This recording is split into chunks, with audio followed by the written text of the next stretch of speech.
First and 10. Play fake. Pressure's coming. Fields lost the football. Cooper scoops it up. Off to the races. And he will score! Benito knocked the ball out. And Cooper, Fields' former Ohio State teammate, takes it back.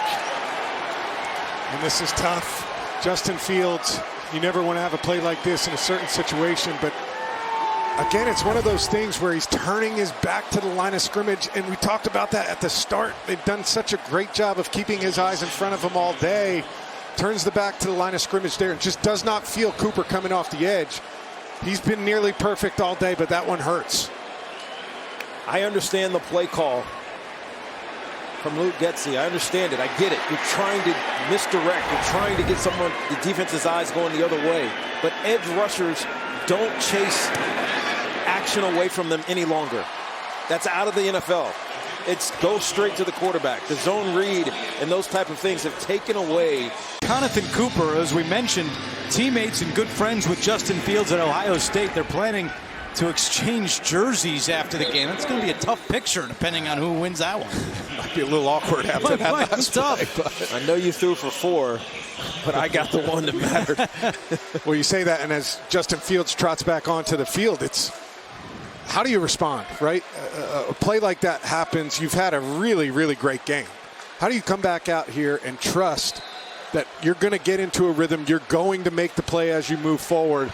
I think this is a big series for this kid's career, you know, of what are you made of in these type of situations. There's been a lot on him this week leading up until this game. This will be clutch. Fields locates Herbert. Cooper comes over. And Herbert with a nice job after the catch, still going. And a first down and a late flag. 16-yard pickup for Herbert. Let's see what the penalty marker is. It's coming back. Holding, number 84, offense, 10-yard penalty, remains first. The veteran Mercedes Lewis commits the penalty.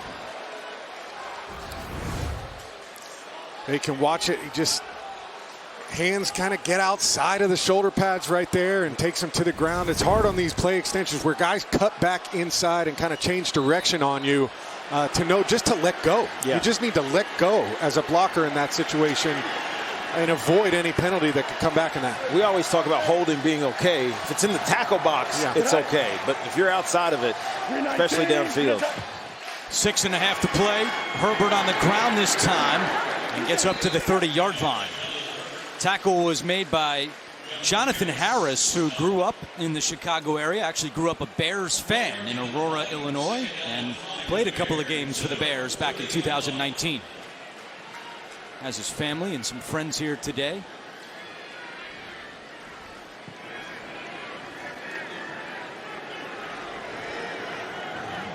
Fields has gone over 300 yards passing, 302 to go along with 4 touchdowns. 2nd and 5. Pressure's coming, and off the fingertips of Herbert, incomplete. Randy Gregory was in the backfield, and he's a little slow to get up. There's Gregory. It's just a little behind him on these crossing routes. When it's going right to left across the field as a passer, a right-handed quarterback, it's hard when your feet aren't open enough to get that ball in front. The ball tends to dive inside on you. It's one of those you got to almost feel like you're overthrowing him in that situation and allow him to run into it. Yeah, and unlike wide receivers with their little pads, running backs have big, tight pads around their shoulders. I mean, seriously, to protect themselves. The left tackle, Larry Borum, moved early. Number 75, offense, 5-yard penalty, remains third down. And I bring that up for a reason because Khalil Herbert's a good pass catcher. But when you reach your hands as a back with big pads on over your head to catch the football, all of that pad goes up into your face, and it lifts your face mask away from your sight line. So it's a little bit difficult for running backs to catch high balls. So the penalty makes it 3rd and 10, and the Broncos fans here at Soldier Field are making some noise. Fields surveying the scene. Now chased out. He's got some room to run. He'll run it. He's got the first, all the way up to the 46-yard line. Cooper on the tackle, but not before Fields scampers for 20. What a play by Justin Fields. Denver goes with some line games. They're trying to switch guys, contain rush, but he's patient in the pocket and then allows himself to find a lane to scoot. And he's explosive when he gets into the open field. Huge play in a critical situation. It's huge for him to go with it. And you see Cole Kmet right there, fired up for his guy. He's had a nice day, but fired up for Justin Fields to come up with a huge third down conversion on 3rd and 10. Yeah, you got 4 linemen pressuring Justin Fields. When he sees 6, 7 names, he knows he can run. Back of the other team's jerseys, there's nobody paying attention to him. Great awareness by Justin Fields. Instead of trying to force something down the field, which was imprudent, use his greatest asset, which is his legs, his running ability. You see Cooper was shaken up. That's why play was stopped as Jonathan Cooper goes to the sideline. Approaching 5 minutes to go, tied at 28. Herbert again has had some space up the middle and gets 7 more yards on the ground. Kareem Jackson on the tackle. Don't forget, coming up, State Farm postgame show with our crew back in New York. They'll have scores and highlights all coming up on the State Farm postgame show. 2nd down and 3. Herbert has rushed for 74 yards. He had 93 the entire season entering today. Looking for more, and he's got the first down. Herbert bruising his way, carrying defenders with him. Oh, Khalil Herbert firing up the crowd, a gain of 20. That's how you make a fan base fall in love with you, when it matters. This place is on fire right now, man. He's getting them going, but you see the Broncos bring pressure. Perfect call, the little toss from the backfield to the right side, running away from the pressure, but ball by Luke Getsy right here. They've been seeing pressure, and they've had success up the middle in the running game. Denver chooses to pressure, and they toss it to the right side to get a nice explosive run there, but that's really good design and really good timing by Luke Getsy, of an understanding of making an adjustment, right? Making an adjustment, understanding that you need to do something different after an explosive run prior to it. Back on the ground with Herbert, gets away from Sanders and gets some extra yards out of it, but there are a couple of flags down. Quickly going back, I know Denver was tired, but that's a critical timeout they had to use here. Well, you look at it as the clock gets to 4 minutes left in this game. Number 58, offense. 10-yard penalty. Remain first down. As the clock gets to 4 minutes left in this game, you want to have all 3 timeouts. But I think Sean Payton's running in his head saying, you know what? I'd rather stop them here and make them kick a field goal and get my defense fresh, as opposed to having one of those timeouts in your hip pocket. And this is the challenge for the Denver Broncos. Earlier in this game, they were getting gashed. The second half of this game, it's methodical drives, short passes, running game. It's wearing them down. 2nd and 17. Herbert, and this time Denver was ready for him. Singleton along with DJ Jones on the tackle, and now it's 3rd down. And with that penalty from here, you're looking at a 51-yard field goal. So if you're Luke Getsy and the Bears, are you thinking get me a few to move into closer field goal range, or are you thinking try to pick up the first? I think you do one of 2 things here. I think you either take a shot over the top and give yourself a chance to maybe score a touchdown, thinking that they're not going to go for it, or you run the football and get 2, 3, 4, 5 yards and make it a shorter field goal attempt. They run it with Scott. Space on the edge. Scott still going and knocked out of bounds short of a first down by Turner Yell, but that certainly helps with the field goal. And now it's 3rd down. It's a great just jet reverse. You hand it off to Tyler Scott. You're kind of only hoping to get 8, 10 yards. You pick up a lot more. It makes this 3rd down call a lot easier for Luke Getsy. 10th play of the drive. With 3:11 to go, it's 3rd down and 5.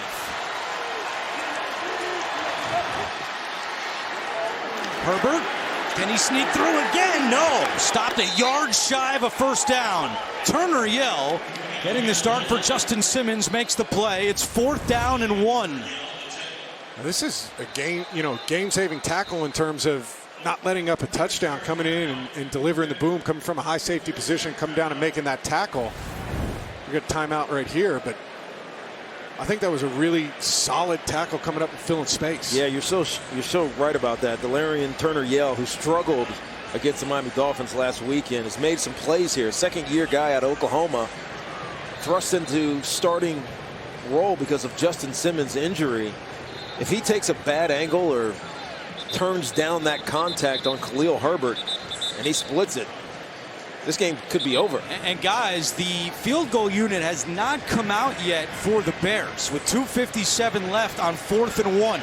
We talk about the conservative decision at the beginning of the game to not go for it for Matt Eberflus. And right here, this is rolling the dice. This is saying, you know what, there's 2 minutes, 57 seconds left. I got a chance, 4th and less than a yard. Go put it in one of my back's hands and give ourselves a chance to win this football game. Try to win it here. I think this Chicago Bears crowd is confused. They don't know whether to be excited about this or concerned. Are they trying to get Denver to jump? That's possible too. Turbo's hit! Blue 58! Hold on! And Matt Eberflus now will call the timeout. You're talking about a Denver team that's committed 7 penalties today. So in his mind, he thought maybe he could get them to jump, but good discipline by the Broncos defense. And now you'd expect Cairo Santos to come out on the field and try to give the Bears the lead again. This was just a dummy count, but when he moved up to the line of scrimmage and got under center, the Broncos defense reduced a little bit. It created a little gap. You don't know. Maybe it created a little gap out there. But here it is. They send Justin Fields back out onto the field, and I like this decision, to be honest with you. I like it. You're 0-3 at this point. Right. They might do the same thing. Because I'm telling you, there was space for Justin Fields to QB sneak that when he got up to the line of scrimmage. They go for it. And I don't think he got there. I know you guys say you like it. Why not go for it the first time? I like keeping the ball in Justin Fields' hands. Everybody in this stadium knew that ball was going to Khalil Herbert. I mean, you're in field goal range. Wow. Not only that, you burn a timeout with that process as well. Yeah, I mean, obviously, you're thinking you're going to get it, and you do it. But I agree with Tiki. I think in critical situations, if you're going to be aggressive and go for it, you put the ball in your best player's hands, right? And you try and give Justin Fields, who's been the most dynamic runner for them for the last 2 seasons, I think you give him a chance on the edge and try and make a play in space. The reason that play failed is Darnell Wright has a combo block. He blocks out and then goes down onto the linebacker. Linebacker just beats him to the hole. Would have been a 35-yard field goal. Instead, Denver takes over with the ball and 1 timeout. Wilson on 1st down. He's looking deep. He's got Mims down there. There goes Mims, the rookie, tackled at the 34, and Denver's already in field goal range. And just like that, decision to go for it on 4th down turns into a almost field goal opportunity for the Broncos. A 47-yard connection to the highlight film rookie Marvin Mims. With 2:15 to go. From here, it would be a 50-yard field goal. Pirine pushing forward and then tripped up from behind. Nice tackle by Andrew Billings, but that takes us to the 2-minute warning. Wow, lot going. To 22 personnel, so 2 tight ends, 2 backs, and 1 wide receiver. This is a heavy run set. And they do run it with Pirine. And he loses a yard on the play. Matt Eberflus does stop the clock and call timeout. So each team has one remaining. Coming up, State Farm postgame show. Our crew back in New York will have all the scores and highlights coming up on the State Farm postgame show. So from here, it's a 51-yard field goal, and this is what we were talking about in the break. You want Russell Wilson to throw the ball, or you just want Chicago to have to use that last timeout? Well, I think it comes down to trusting your quarterback in this situation. You've got a guy who's played for a long time, who's been in Super Bowls, who understands what it takes to win in this league. But I do think if you throw, you've got to have an outlet early, right? You've got to have something that can get the ball out of your hand quickly, so you're not in a position to take a sack and get behind the 35-yard line and make the field goal even longer. And not that a 51-yard field goal is a gimme either. 3rd and 10. Wilson in the shotgun. He will throw. On the slant, Sutton could not hold on. Good coverage on the play by the rookie Terrell Smith. And now Sean Payton will send out Will Lutz, who was his kicker for a while in New Orleans, to attempt the field goal. The pass and the incompletion means the Bears able to hold on to that final timeout as well. That's why you think about running the ball, because of that very thing. But you knew with the running back being Michael Burton, who is the fullback, it was likely a pass play, not a run play. Lutz is 0 for 1 on 50-yard attempts this season. This one's on the way, and it is good! And the Broncos take the lead. Denver has scored 24 unanswered points. it's pretty amazing. Chicago comes out and scores 28 in a row, and Denver comes back with 24 in a row. This game has had massive swings in it. But you look at Justin Fields, now you have 1 minute and 46 seconds as the kick goes in to come back out and take take the Bears right down the field. He's played extremely well all day. He's got to go cut it loose on this last drive. I like this effort of Dylan Cole. Just almost got there, just laid fully out. Justin Fields looked confident in that photo, in that picture, that shot of him. He's played with a ton of confidence all day today. And now it's a matter of trusting him to be the player that he's been all day. Not being conservative. Let him be him. Velus Jones is back deep to receive the kickoff with 1:46 to go. And one timeout for the Bears. Fields only 3 incompletions all day. And another touchback for Lutz. He's done a great job in that department this year. Chicago football at the 25-yard line. Yeah, I think in these 2-minute situations, as you run out there, you're telling your guys, if you catch this ball outside the numbers, out of bounds. If it's anything inside the numbers, get what you can get and get upfield. I also think you're telling them, let's have a positive first play. All right, let's get a good gain on first, and then let's try and create some kind of explosive play throughout the drive to give ourselves a chance to get down there into field goal range quickly.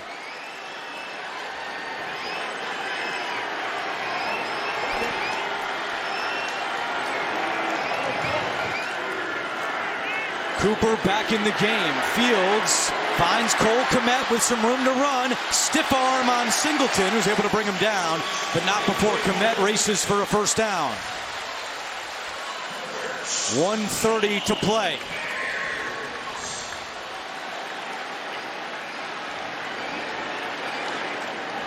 Fields has time. Pressure coming. Fields gets rid of it with Cooper again applying the heat in the backfield. That stops the clock with 1:18 to go. And obviously the throwaways are okay, but you like to do it quicker. You know, at this point of the game, every second matters. And if you're going to scramble, but get outside the pocket and go and try and force something on the line of scrimmage. If you're going to hang in the pocket, throw that thing away quickly so you save as much time as you possibly can. Yeah, I don't think we're going to see Justin Fields taking a lot of shots here, maybe 1 or 2 as this drive goes on. What it seems like he's trying to do is find his check down. He did it on the first pass to Kmet. He tried to do it there to Herbert.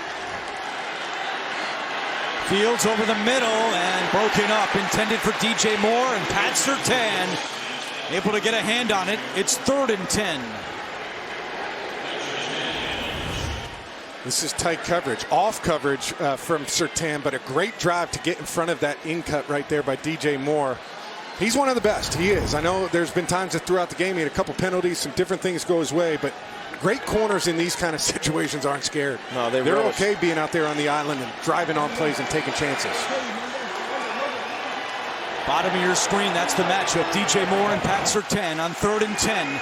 Fields to Moore. He's got the first down. Up to midfield, and Surtain makes the tackle. But a big play on 3rd. They pick up 14 with 1 minute to go.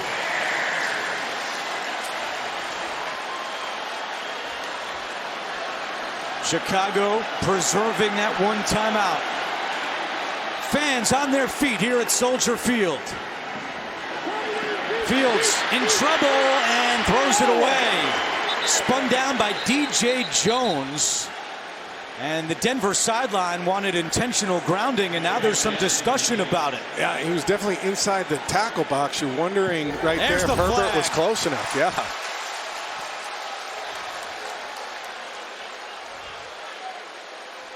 The officials converged, had a discussion, and then Carl Jeffers threw the flag.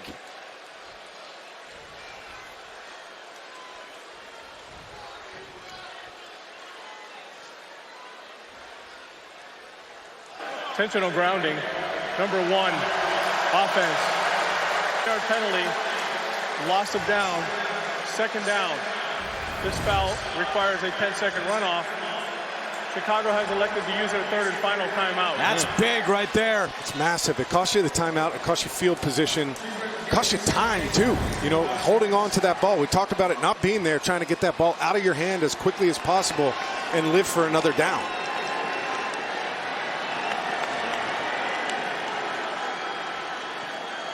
So Chicago is out of timeouts with 45 seconds on the clock.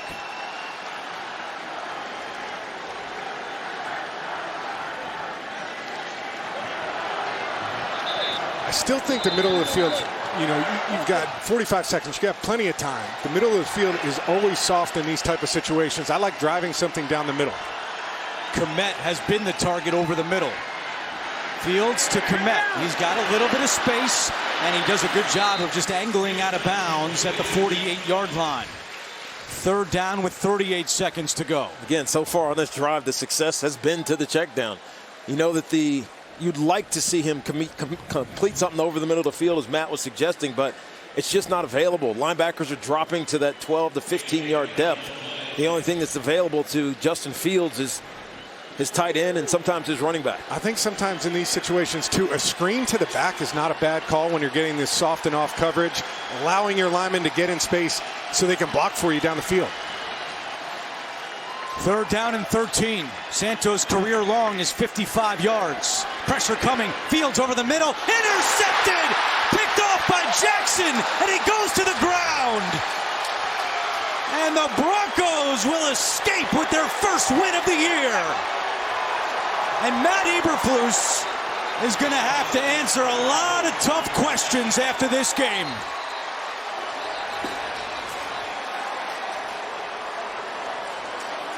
You said it, the decision to go for it, the drive prior, trying to be aggressive, but you got man-to-man coverage right here. Coming down, Elijah Harris coming in there. The throw's early. He's expecting him to sit it down.